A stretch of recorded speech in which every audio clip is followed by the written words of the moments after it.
नमस्कार, मैं हूं आपके साथ इश्तियाक अहमद और आप देख रहे हैं न्यूज। स्वागत है आपका मध्य प्रदेश और छत्तीसगढ़ के बुलेटिन में। रुक करेंगे तमाम खबरों की तरफ। छत्तीसगढ़ के मुख्यमंत्री भूपेश बघेल आज जांजगीर चांपा जिले के दौरे पर रहेंगे, जहां ग्राम मोहतरा और कोसमदा के राम नवमी मेले के कार्यक्रम में होंगे शामिल। और वहीं निर्धारित दौरा कार्यक्रम के तहत वो करीब 12 बजे पुलिस ग्राउंड हेलीपैड रायपुर से हेलीकॉप्टर द्वारा प्रस्थान कर 12:40 तहसील माल खरोड़ा के ग्राम मोहतरा और 1:25 पर दबरा तहसील के ग्राम कोसमंदा पहुंचकर वहां स्थानीय कार्यक्रम में शामिल भी होंगे। और मुख्यमंत्री दोपहर करीब 2:35 पर रायपुर वापस पहुंचेंगे।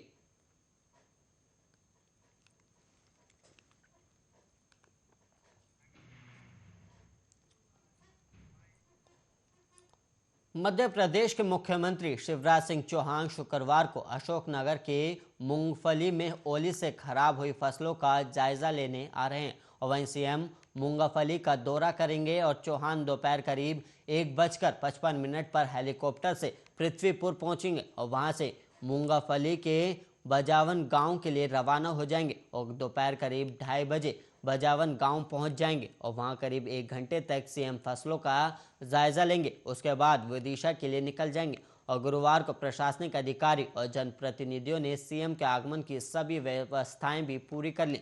और सांसद doctor KP Yadav, Madhya Pradesh PAC राज्य मंत्री और मूंगफली विधायक बृजेंद्र सिंह यादव, ग्वालियर आईजी, कलेक्टर और एसपी ने निरीक्षण कर सभी व्यवस्थाओं का जायजा भी लिया।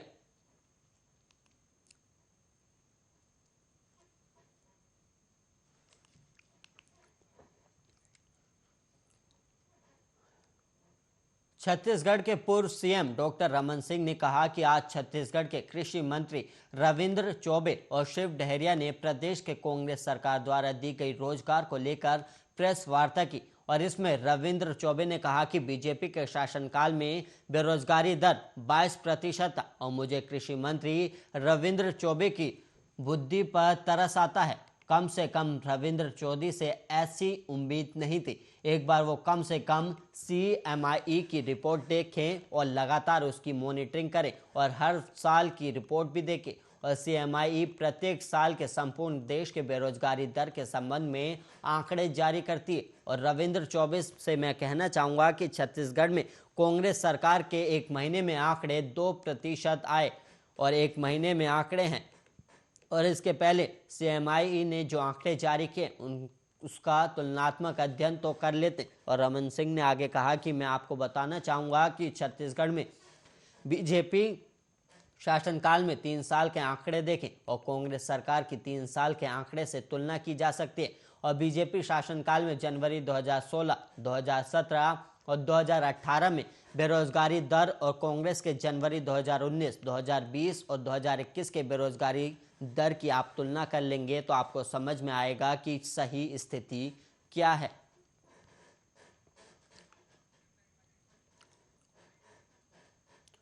वहीं बढ़ेंगे अगली खबर की ओर, जहां पर संत कालीचरण को रायपुर कोर्ट ने फिर 14 दिन की न्यायिक रिमांड पर जेल भेज दिया है और कालीचरण 25 जनवरी तक जेल में बंद रहेंगे।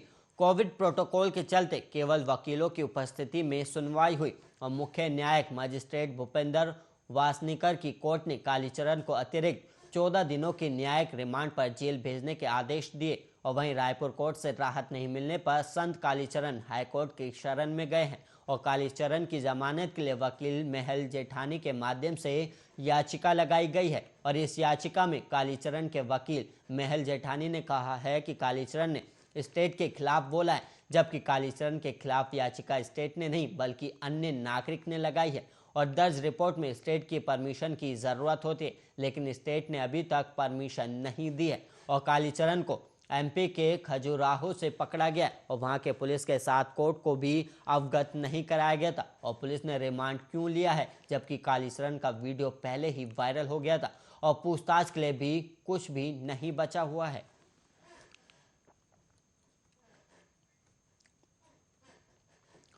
भारतीय रेड क्रॉस सोसाइटी शाखा मंदसौर के निर्वाचन गुरुवार को शहर के संजय गांधी उद्यान में हुए इस चुनाव मैदान में 2 पैनल के कुल 34 उम्मीदवार मैदान में रहे और मतदान देर शाम तक चला और वहीं परिणाम रात को घोषित किए जाएंगे। और वहीं आपको बता दें कि प्रति 2 सालों में होने वाले भारतीय रेड क्रॉस सोसाइटी के इन चुनावों में मंदसौर शाखा के इस चुनाव में 2 पैनल के कुल 34 उम्मीदवार मैदान में उतरे, जिसमें जनसेवा पैनल के 21 तो सद्भावना पैनल के 13 उम्मीदवार मैदान में हैं।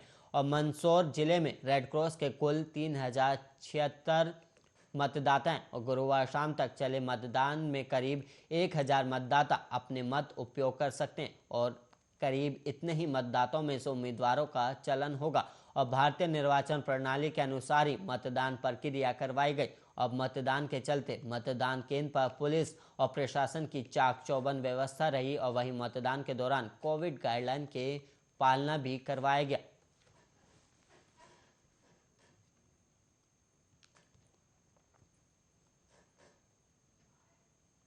वहाँ पर वोटिंग देकर हम लोग वहाँ पर स्लिप जारी कर रहे हैं वोटर की, ताकि सुविधा रहे। वो मतदान अधिकारी एक के पास में आ रहा है, वो उसकी एंट्री जोर से बोल रहा है, नंबर 2 के रजिस्टर में उसकी एंट्री हो रही है, साइन हो रहे हैं। नंबर 3 वाला जो हमारा मतदान अधिकारी है, यहाँ पे जो मतदाता सूची है उससे मिलान करते हुए वोटर्स आ रहे हैं, जो आजीवन सदस्य हैं वही आ रहे हैं। और हमने जो मतदान की प्रक्रिया होती है उसको पालन करते हुए हमने मतदान दल लगाए हुए हैं, जो लिस्ट से मिलान करके और वोट डलवा रहे हैं। छत्तीसगढ़ कनिष्ठ प्रशासनिक सेवा संघ के पदाधिकारियों ने जिला कलेक्टर के माध्यम से छत्तीसगढ़ शासन के राजस्व मंत्री जयसिंह अग्रवाल को ज्ञापन सौंपा और साथ ही अंतागढ़ के प्रभारी तहसीलदार के साथ हुए दुर्व्यवहार के मामले में सांसद मोहन मंडावी और पूर्व विधायक पर कार्रवाई की मांग की गई है। और संघ के पदाधिकारियों ने चेतावनी दी, कहा कि मामले में कार्रवाई नहीं की गई तो छत्तीसगढ़ के तहसीलदार लोगों के अवैध कंस्ट्रक्शन के खिलाफ किसी प्रकार की कार्रवाई नहीं करेंगे। और छत्तीसगढ़ कनिष्ठ प्रशासनिक सेवा संघ ने बताया कि अंतागढ़ के प्रभारी तहसीलदार लोमस कुमार मेरी शासन के निर्देश पर अवैध निर्माण पर तोड़फोड़ की कार्रवाई कर रहे थे और स्थानीय पूर्व विधायक और सांसद मोहन मंडावी ने प्रभारी तहसीलदार से गाली गलौज की और तहसीलदार ने 288 के तहत शासन के निर्देश पर ये कार्रवाई की थी। और वहीं प्रभारी तहसीलदार से अभद्र व्यवहार की हम कड़ी शब्दों में निंदा करते हैं और वहीं चेताया कि छत्तीसगढ़ सरकार मामले में कड़ी कार्रवाई नहीं करती है तो खुद तहसीलदार कड़े फैसले के लिए विवश होंगे। और वर्तमान में प्रदेश तहसीलदार और नायब तहसीलदार की जरूरत नहीं है, फिर भी अधीक्षक और सहायक अधीक्षक को समान संवर्ग में लाना उचित नहीं है। और छत्तीसगढ़ राज्य से जुड़े अन्य राज्य उड़ीसा, उत्तर प्रदेश, झारखंड, महाराष्ट्र, तेलंगाना, आंध्र प्रदेश में तहसीलदारों का वेतनमान के स्लैब में लेवल 12 दिया जा रहा है, जबकि छत्तीसगढ़ में ये लेवल 9 पर ही है।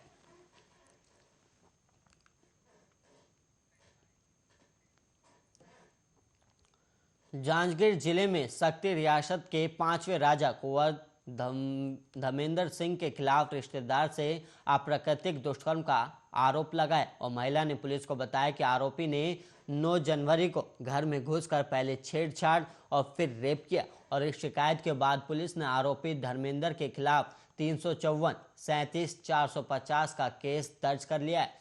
और वहीं शक्ति थाना क्षेत्र अंतर्गत पीड़िता ने पुलिस को बताया है कि उसने आरोपी धर्मेंद्र सिंह का काफी विरोध किया, लेकिन उसने बलपूर्वक उसके साथ वारदात को अंजाम दिया और वो मौके से फरार हो गया। और इसकी शिकायत पीड़िता ने अपने भाई से की और एसपी अभिषेक पल्लव ने कहा कि मामले की जांच अभी जारी है और महिला के बयान के बाद आगे की कार्रवाई सुनिश्चित होगी। और वहीं धर्मेंद्र सिंह शक्ति रियासत के पूर्व राजा सुरेंद्र बहादुर का दत्तक बेटे हैं और सुरेंद्र बहादुर के पहले बावर्ची धनेश्वर सिद्धार का संतान है। और सुरेंद्र की पत्नी रानी गीता राणा सिंह के धर्मेंद्र को बेटा मानने से इनकार करते हुए राज्य अभिषेक पर आपत्ति जताती थी और इसे लेकर कोर्ट में याचिका भी दायर की गई है।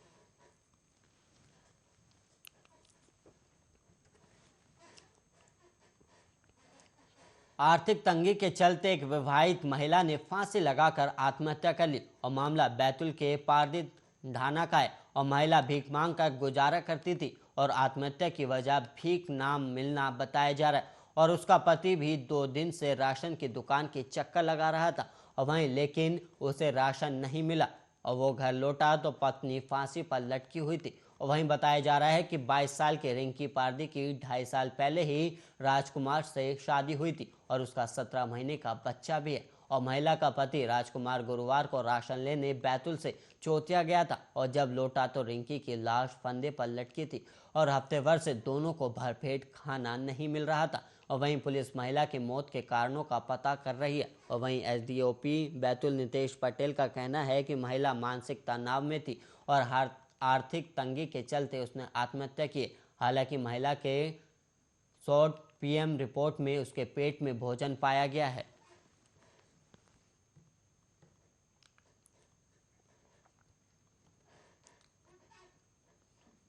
इछावर में धर्मांतरण का सनसनीखेज मामला सामने आया है और इस मामले में पुलिस ने 4 लोगों के खिलाफ मध्य प्रदेश धार्मिक स्वतंत्रता अध्यादेश के तहत प्रकरण दर्ज किया है। और जानकारी के मुताबिक इछावर पुलिस को किसी स्थानीय निवासी ने जानकारी दी कि उसके गांव में कुछ लोग धर्म परिवर्तन कराने के लिए आए हैं और वो धर्म परिवर्तन करने के लिए लोगों को बहला फुसला रहे हैं और प्रलोभन भी दे रहे हैं। और ये लोग कुछ दिन पहले उसके पास भी आए थे और इन लोगों के जरिए स्थानीय लोगों को धर्म परिवर्तन का दबाव बनाया जा रहा है। और पुलिस को सूचना देने वाले स्थानीय निवासी ने 4 लोगों के नाम भी पुलिस को बताए थे और उसने बताया कि 3 दिन पहले ये 4 लोग तगराज निवासी आष्टा, राजाराम मालवीय निवासी रोला गांव आष्टा, सुनील मालवीय निवासी रोला गांव आष्टा और तेज सिंह निवासी चैनपुरा इछावर गांव में ही उसे मिले थे। और इन लोगों ने उस पर भी धर्म परिवर्तन करने का दबाव बनाया और पैसे देने का लालच भी दिया गया। और वहीं धर्म परिवर्तन कराने आए लोगों ने इस शख्स से बच्चों को मुफ्त शिक्षा दिलाने, नौकरी लगवा देने और घर वालों का इलाज भी कराएंगे और खर्च के लिए समय समय पर पैसे भी देंगे, इस चीज़ का लालच दिया था।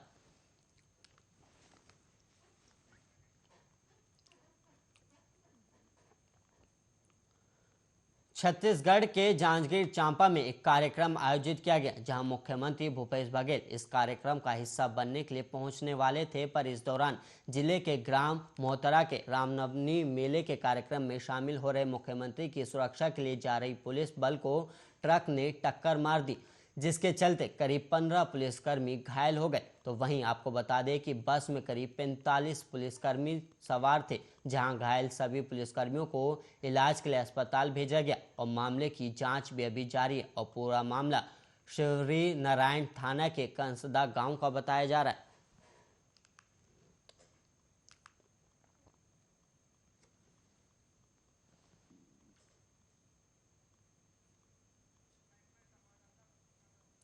और वहीं इसी खबर पर हमारे साथ ज्यादा जानकारी देने के लिए हमारे सहयोगी पप्पू यादव जुड़ गए। पप्पू यादव, बताइएगा कि पूरा मामला क्या है।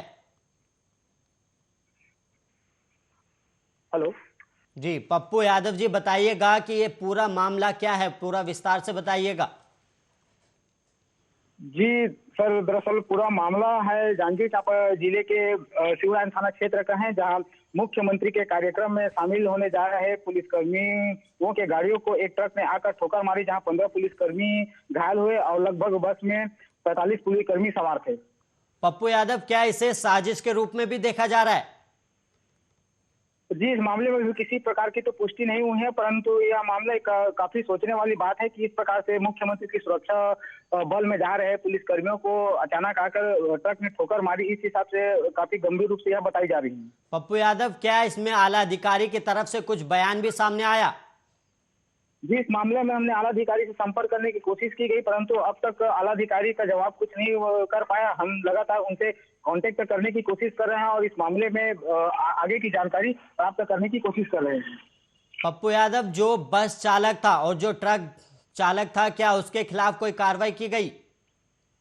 जी, इस मामले में लगातार पुलिस प्रशासन द्वारा अभी कार्रवाई जारी है और इस मामले में भी किसी प्रकार पंचनामा भी तैयार हो रहा है और लगातार पुलिसकर्मियों को भी इलाज के लिए अस्पताल भेज दिया गया है।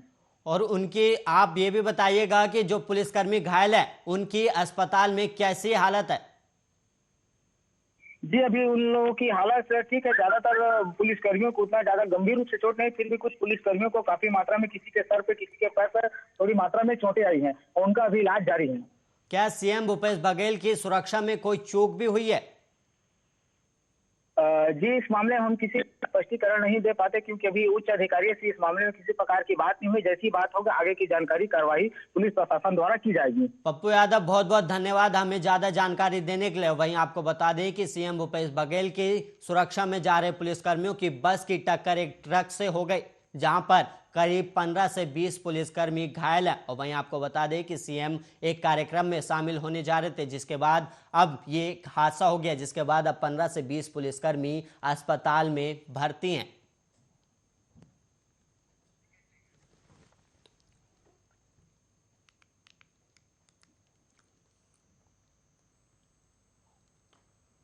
पूरे देश में शीतलहर का प्रकोप है और साथ ही कोरोना का खतरा भी इन पर सब बीच के त्योहारों की खुशियां मन में एक उम्मीद पैदा करने के लिए काफी है, जहां सब परिवार के सदस्य साथ मिलकर त्योहारों की खुशी को दुगना बढ़ा देते हैं और जश्न की चमक धमक में परेशानियां हवा हो जाती हैं। और एक ऐसा ही त्योहार रौनक लेकर आए और साल का पहला त्योहार देशवासियों ने भी खुशी और सम्मान के साथ मनाया। और इस रिपोर्ट के जरिए आपको भी दिखाते हैं लोहड़ी और मकर संक्रांति मनाते भारत की झलक।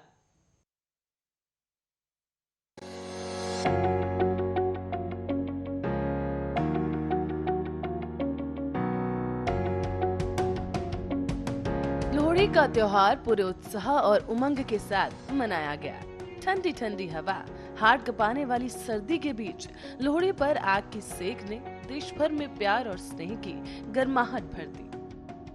न सिर्फ गली मोहल्लों में बल्कि भारत की सीमा पर भी, जहां भारतीय सेना के जवानों ने भी लोहड़ी के त्योहार को बड़े ही धूमधाम के साथ मनाया। जम्मू कश्मीर के पुंछ जिले में बीएसएफ के जवानों ने भारत माता की जय के नारे लगाने के साथ ही लोहड़ी मनाई और देशवासियों को लोहड़ी पर्व की बधाई भी दी। और बाद में बीएसएफ के जवानों ने जमकर डांस किया। वहीं जम्मू कश्मीर के ही बारामुल्ला जिले में एलओसी के पास सेना के जवानों ने भी लोहड़ी का पर्व डांस करके मनाया। जरा देखिए तो इन जवानों का उत्साह। सेना के जवान कई गानों पर डांस करते नजर आए। इसके अलावा पश्चिम बंगाल के कूच बिहार में भी 192 बटालियन के बीएसएफ जवानों ने भी लोहड़ी पूरे जोश के साथ मनाई।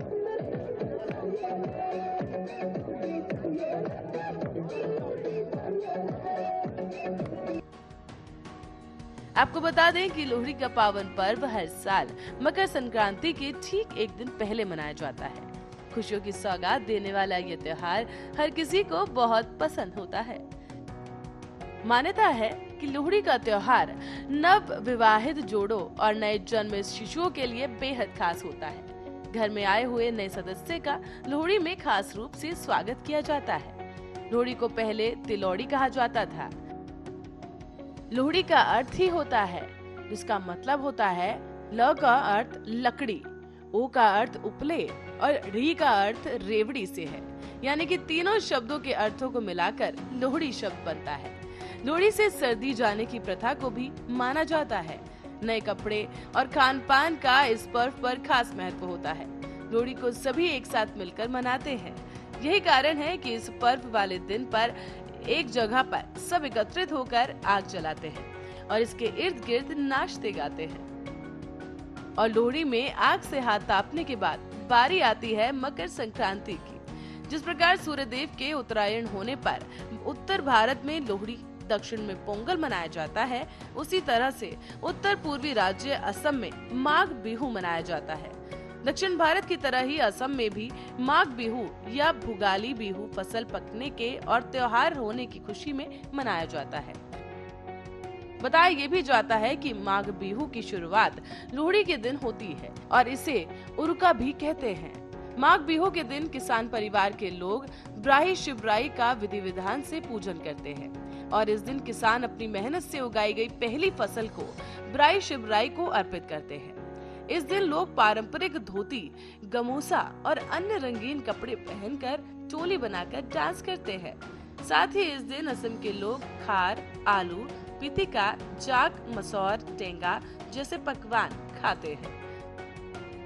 आज ही के दिन कई राज्यों में लोग पवित्र नदियों और सरोवरों में आस्था की डुबकी भी लगाते हैं। इस स्थल पर उरुका की रात्रि को भोज आता है। इसमें सात्विक भोजन बनाते हैं और इस भोजन को सबसे पहले भगवान को भोग लगाया जाता है।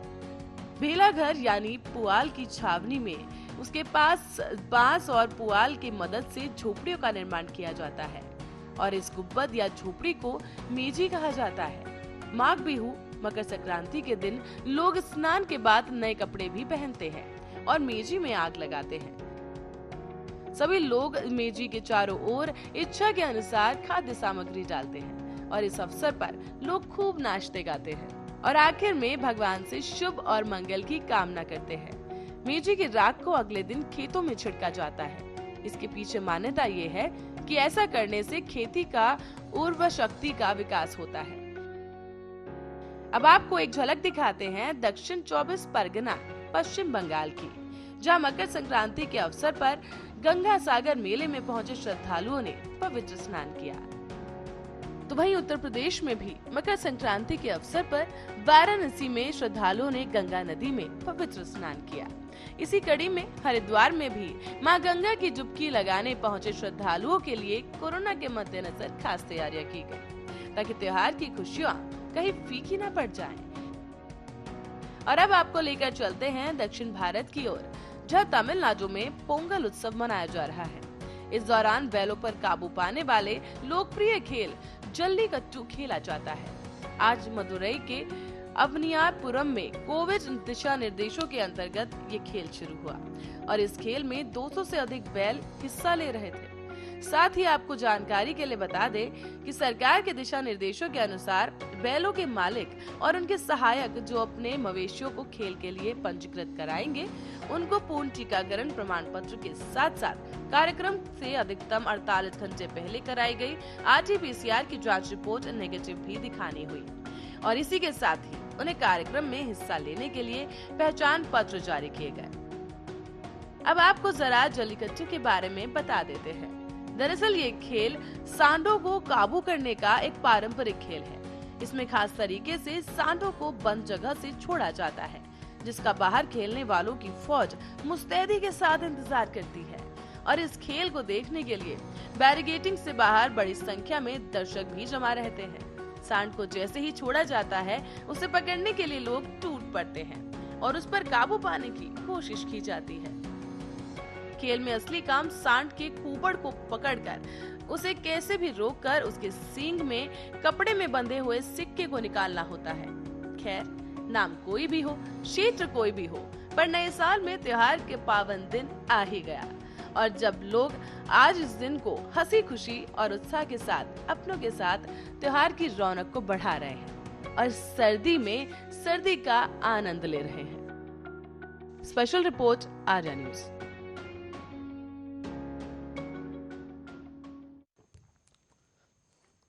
इस रिपोर्ट के साथ इस बुलेटिन में इतना ही। देश और दुनिया की तमाम खबरों के लिए आप बने रहिए आर्या न्यूज के साथ।